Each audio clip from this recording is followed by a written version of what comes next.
it would come as a surprise. The secure communication system transmitting to the Ohio-class U.S. submarine fleet would be the first to receive the command. Patrolling both the Atlantic and Pacific Oceans, they are undetected.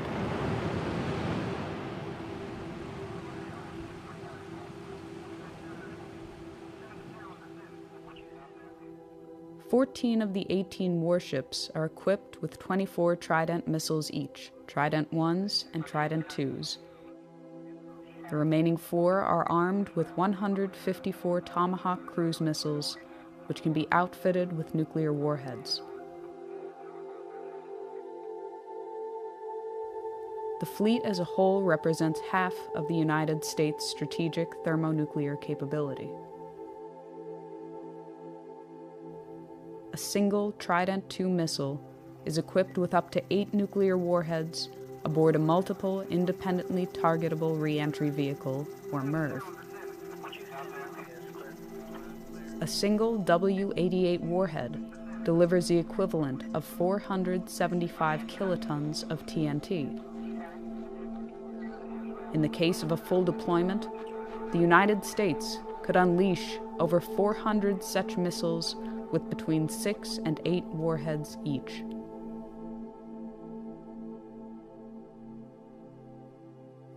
From the time of launch, it can take less than 10 minutes for an SLBM to reach its target, or as little as 5 minutes if it is flown on a depressed trajectory. This allows a very short margin for reaction. 8, 7, 6, 5, 4, 3, 2, 1, 0.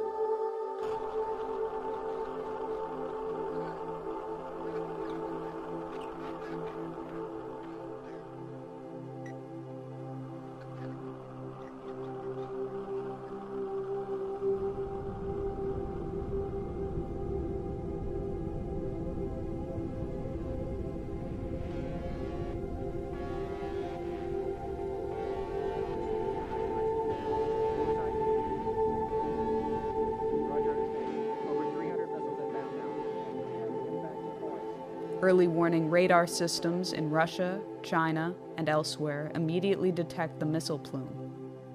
They can determine the trajectory and intended target of the missiles. Minutes fracture into seconds. This is not a test.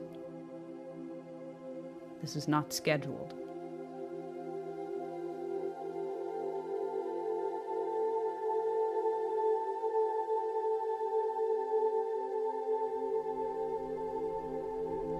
Russian nuclear command and control systems, carried over from the Soviet era, leave little time to opt out or delay a full-fledged response.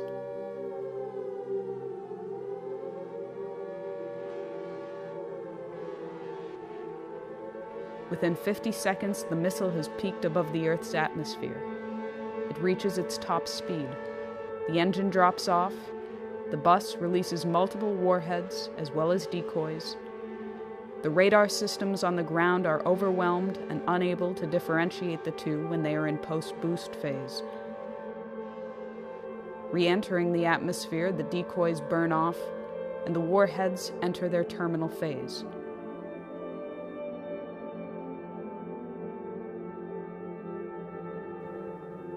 It will be less than 180 seconds before they touch down.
that goes off in full in the first shot. Now you have in the submarines, you have the warheads you have not yet discharged. Those go along the way as a second wave. After that, you're pretty much out of weapons. After which, most everybody is dead. Most logistical systems are dead, non-functional. You have a situation where the effect of this kind of firing creates a continuing effect which may go for several years. Now, instead of having one bomb, which is it's a nuclear super bomb with thermonuclear implications. Now, imagine you have the same kind of thing, or less, and you have not one big bomb. You have a whole barrage of such things. The exchange involves Russia. It involves China, which has a very significant thermonuclear arsenal.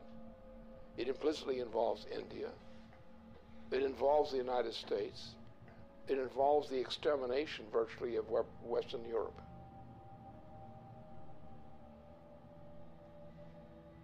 And this is what Obama represents. It's what he's intended.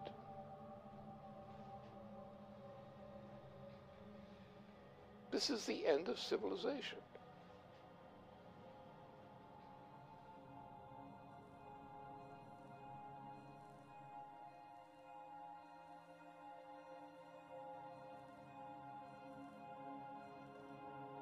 The flash was unimaginably bright. As the rain fell, the wind grew stronger and stronger, and suddenly, probably because of the tremendous convection set up by the blazing city, a whirlwind ripped through the park.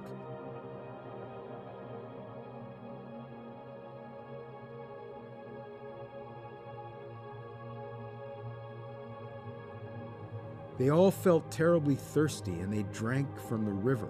At once they were nauseated and began vomiting, and they retched the whole day. Others were also nauseated, probably because of the strong odor of ionization and electric smell given off by the bomb's fission. It was very crowded, and to distinguish the living from the dead was not easy, for most of the people lay still with their eyes open. You reached down and took a woman by the hands, but her skin slipped off in huge glove-like pieces. Those who had their faces upturned when the bomb went off, they were all in exactly the same nightmarish state. Their faces were wholly burned. Their eye sockets were hollow. The fluid from their melted eyes had run down their cheeks. Their mouths were mere swollen, pus-covered wounds, which they could not bear to stretch enough to admit the spout of a teapot.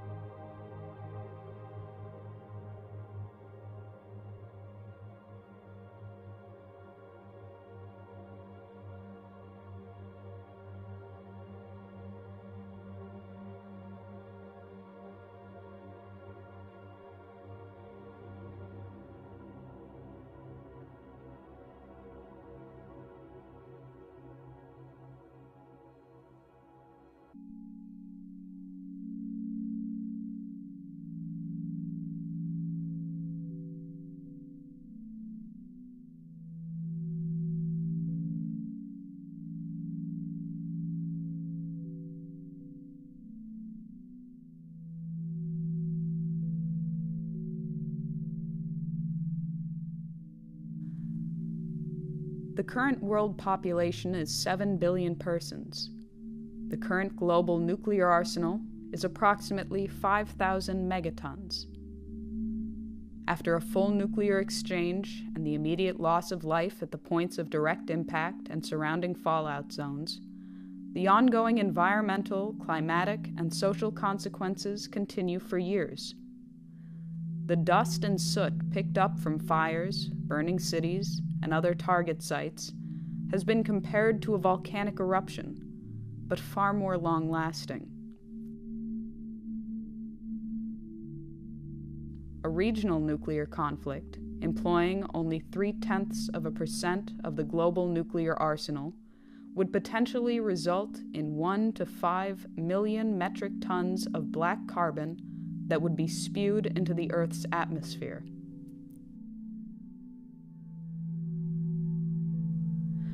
A spring or summer attack, or an attack in the extended region of the subtropics, would inevitably cause the smoke injections to heat, absorbing shortwave radiation, and to rise.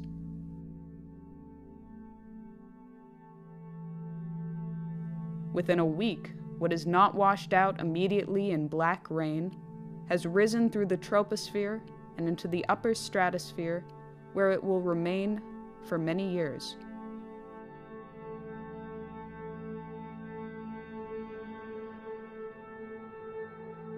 The smoke cloud and the absorption of residual particles plunges global surface temperatures. While a regional nuclear exchange could result in global surface temperatures decreasing by 2 degrees Celsius, a large-scale nuclear conflict could alter these temperatures by -7 degrees or more. In the depth of the last ice age, some 18,000 years ago, the temperature difference from today was -5 degrees.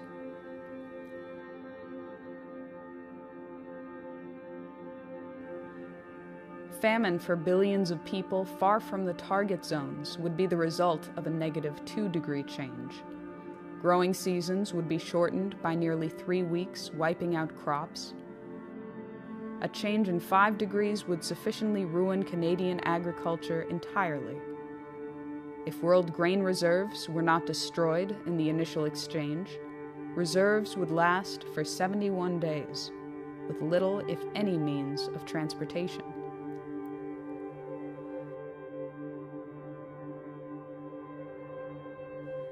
The global hydrological cycle would be disrupted due to the rapid climate change, and global precipitation would likely drop by 45%.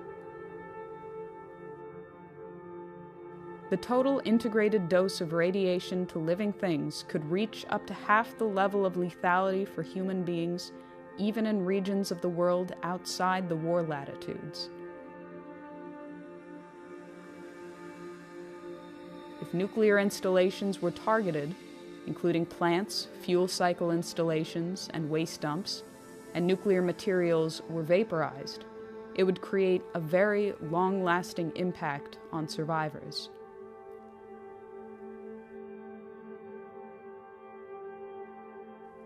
These are only the projected consequences, but it has been said that the effects of a nuclear war that cannot be calculated are just as important as those for which estimates exist.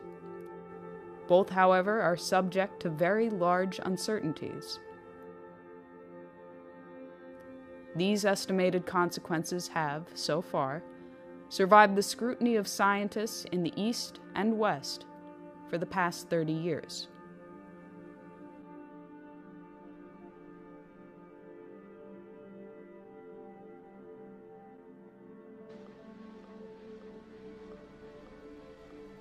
This is a full-scale commitment to an attack on the entire Eurasian continent, especially the Asian side. And it's a military operation with a full panoply of every kind of weapon for general, essentially a nuclear warfare capability, with all components, submarines, various kinds of ships, a vast accumulation of U.S. troops in that whole region, with auxiliary side in. You're looking at World War III, and nothing less than that.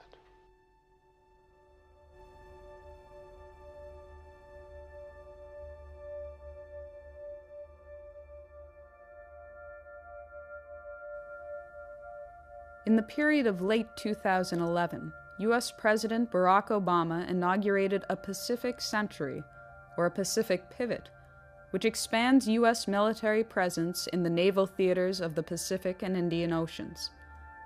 This expansion has been seen as an attempt to contain China and erode its regional sovereignty by building up a presence in bordering territories.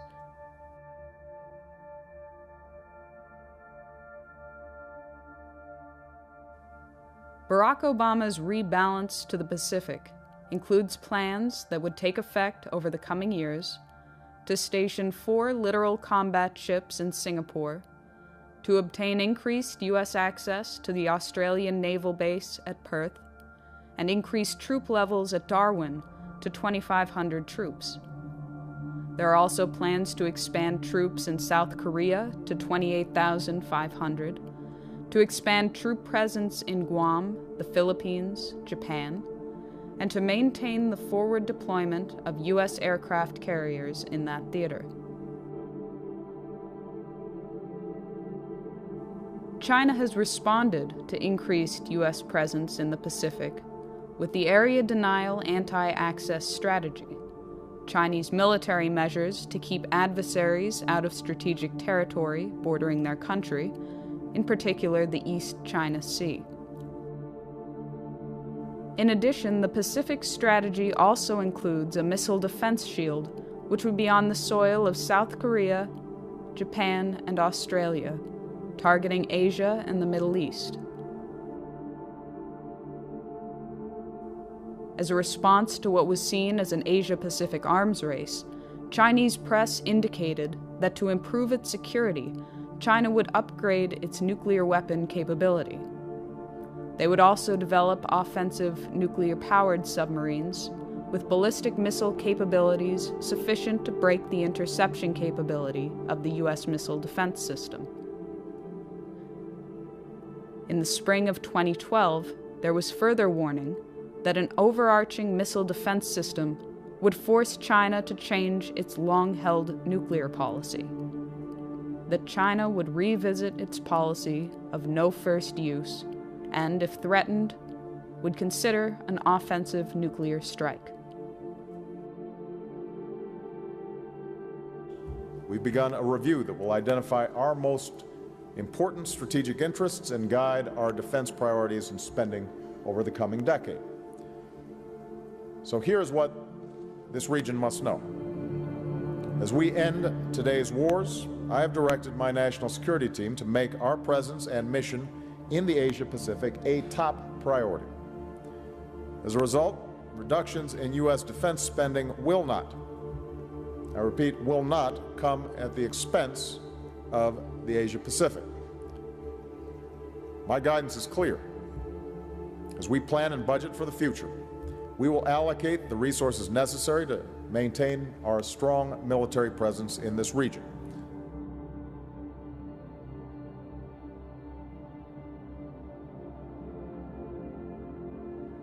Since the 2009 inauguration of the Obama administration, plans for the European phased adaptive approach have continued and escalated in spite of Russian offers of a joint ABM system. In May 2012, NATO announced that Phase 1 of that system was operational.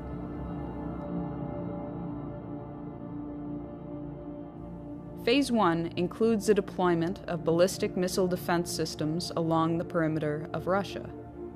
As part of Phase 1, the United States has deployed a missile defense radar to Turkey. As of March 2011, an Aegis ship with BMD capabilities was deployed to the Mediterranean Sea, where it currently maintains a presence.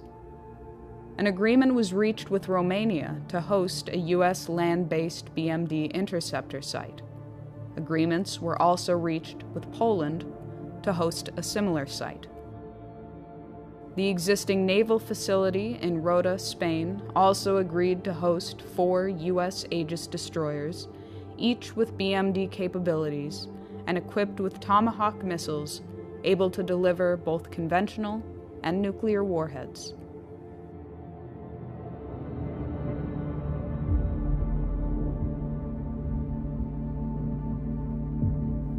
Responding to the inauguration of Phase 1, Chief of the General Staff of the Russian Armed Forces, General Nikolai Makarov, warned that while a joint U.S.-Russia development of a BMD system was an option that should be pursued, the continued buildup of a BMD system on Russia's border was seen as a threat to Russian security and a provocation. The military would, therefore, consider a preemptive strike against the sites from Kaliningrad using Iskander missiles, truck-mobile, nuclear-capable tactical missiles with a range of up to 400 kilometers. Размещение новых ударных вооружений на юге и северо-западе России. Для огневого поражения комплексов противоракетной обороны, включая развертывание ракетного комплекса «Искандер» в Калининградской области, представляет собой один из возможных вариантов разрушения инфраструктуры ПРО в Европе. С учетом дестабилизирующего характера системы ПРО, а именно создание иллюзии нанесения безнаказанного разоружающего удара, принятие решения об упреждающем применении имеющихся средств поражения будет приниматься в период обострения обстановки.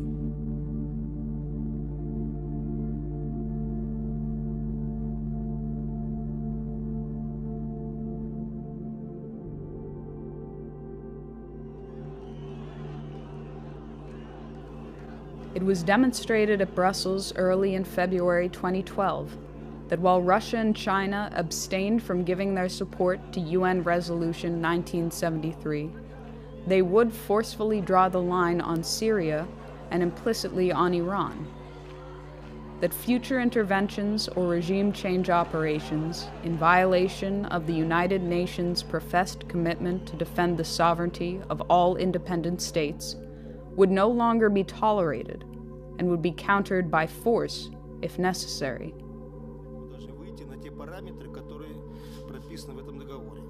Одновременно будет развернута очень широкая работа к тем, чтобы все страны или весь ядерный клуб, который очень обширен сейчас, подключились к этому договору. Мы понимаем, что так нельзя.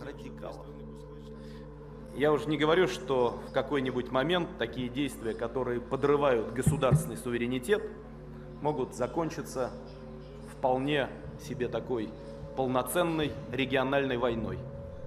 И даже, никого не хочу пугать, с применением ядерного оружия.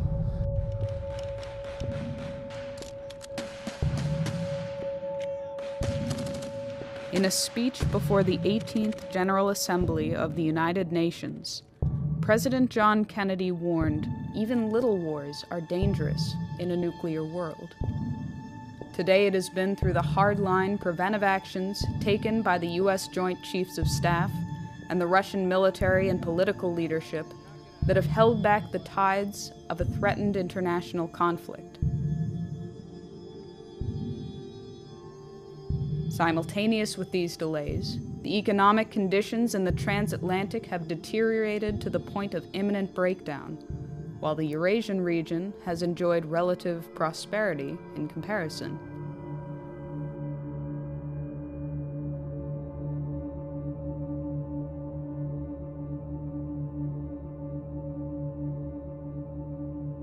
Since the hyperinflationary measures started in 2008 and continue unabated to this day, the transatlantic economies are in ruins and no longer maintain the semblance of economic power they had 30 years ago.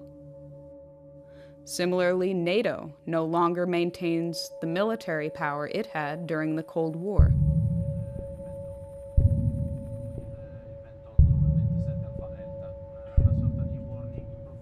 Only the United Kingdom, France, and the United States, among the NATO countries, maintain their own nuclear arsenal.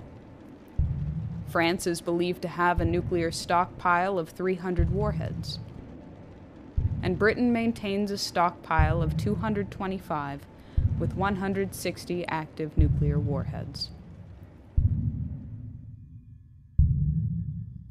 Britain, France, and the United States, after their cooperative mission to eliminate the Libyan head of state, are currently the most emphatic to end the regime of Bashar al-Assad in Syria, despite the line drawn by Russia. This enthusiasm from the West has taken the form of openly arming barbaric opposition groups. They've claimed the right to enforce humanitarian intervention policies of the type championed by Iraq War architect Tony Blair. And from the United States, President Obama is escalating the propaganda campaign to establish the pretext for a full-fledged U.S.-led military intervention into Syria and beyond. That a red line for us is we start seeing a whole bunch of chemical weapons moving around or being utilized. That would change my calculus. That would change my equation. If world war were the intention, a Middle East attack would immediately engage the world powers of Russia and China. Inevitably, the United States would employ the greatest assets of its nuclear arsenal. The trajectory of a ballistic missile launched from the Pacific Ocean or Atlantic Ocean, the normal patrol areas of the Ohio-class submarine, would most likely cross China or Russia, assuming the target to be somewhere in the Middle East or Asia in general.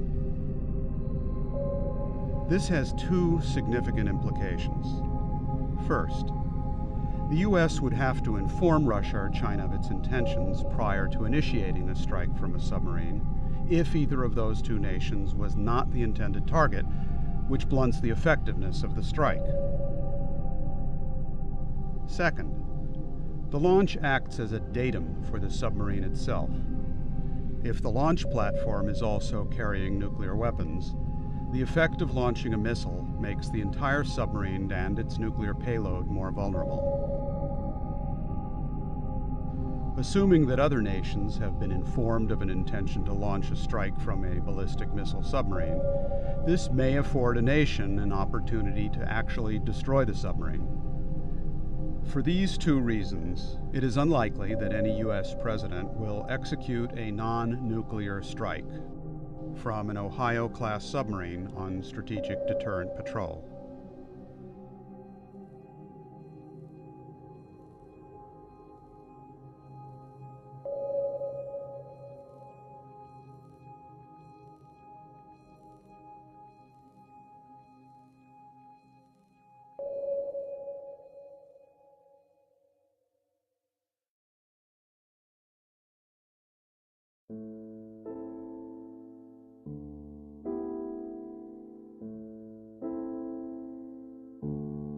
At the commencement of the August 1983 Erice Conference on the technological basis on which to build peace, Chairman Antonino Zikiki spoke of the consequences to humanity and the planet as a whole if a personality came on the scene foolish enough to provoke a worldwide thermonuclear confrontation. He warned that in history, fools have never been lacking. Sooner or later, in 10, 20, or maybe 100 years, a fool will come forth. When the fool appears on the scene, mankind will find itself with hundreds of millions of dead, with the ozone layer destroyed by 50%, with the average temperature of the planet lowered by at least 7 degrees, with an enormous amount of radioactivity about, and with mountains of ashes instead of the vast treasures accumulated in centuries of laborious and intelligent activity in all parts of the world. When dealing at the level of thermonuclear war, these decisions ultimately fall to the personalities of the heads of state involved.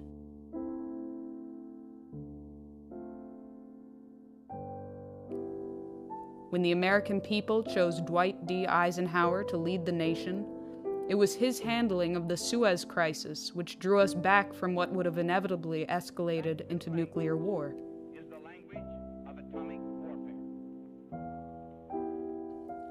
When the American people selected John F. Kennedy to be Commander-in-Chief, it was his commitment to survival and progress and peace that guided his hand in dealing with Soviet Premier Nikita Khrushchev in Cuba, in Berlin, and in securing a nuclear test ban treaty.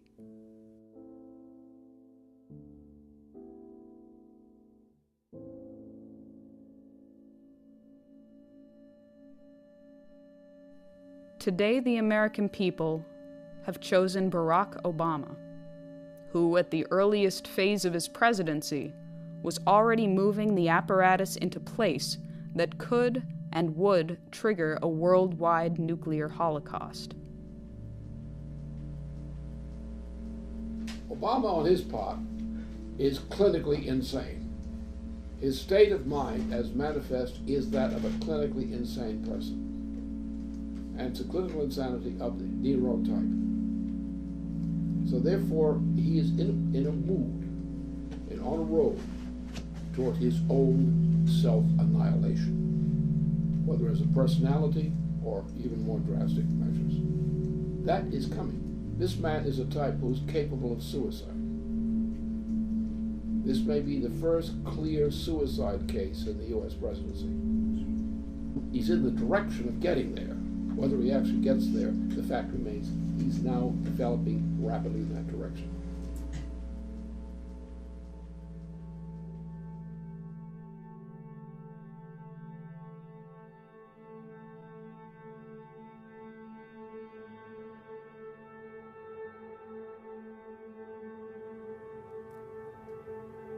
The American people will soon go to the polls to decide the next President of the United States.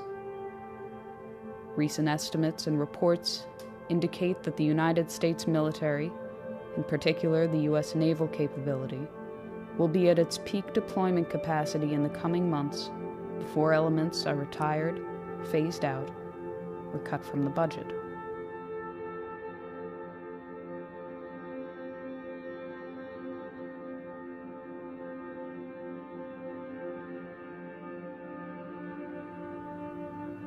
If ever there were a time to launch an attack, it would be now, in these coming months.